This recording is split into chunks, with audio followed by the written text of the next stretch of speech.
We are facing a global health crisis, unlike any in 75-year history of the United Nations. One that is spreading human suffering, infecting the global economy, and upending people's lives. A global recession, perhaps of record dimensions, is a near certainty. The International Labour Organization has just reported that workers around the world could lose as much as $3.4 trillion in income by the end of this year. This is above all a human crisis that calls for solidarity.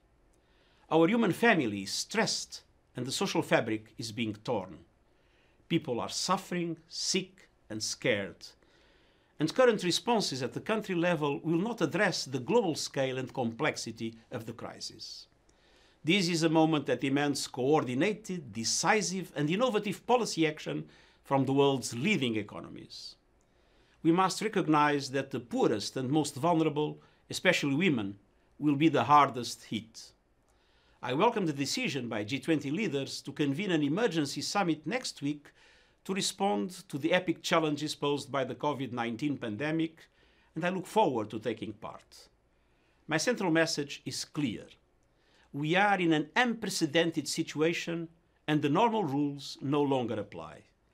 We cannot resort to the usual tools in such unusual times. The creativity of the response must match the unique nature of the crisis, and the magnitude of the response must match its scale. Our world faces a common enemy. We are at war with a virus. COVID-19 is killing people as well as attacking the real economy at its core: trade, supply chains, businesses, jobs.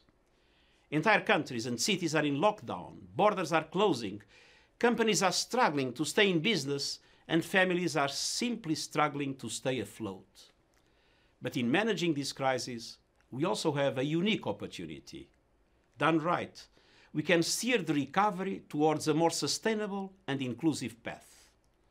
But poorly coordinated policies risk locking in or even worsening already unsustainable inequalities, reversing hard-won development gains and poverty reduction. I call on world leaders to come together and offer an urgent and coordinated response to this global crisis. I see three critical areas for action. First, tackling the health emergency. Second, we must focus on the social impact and the economic response and recovery. Third and finally, we have a responsibility to recover better, more than ever before. We need solidarity, hope, and the political will to see this crisis through together. Thank you.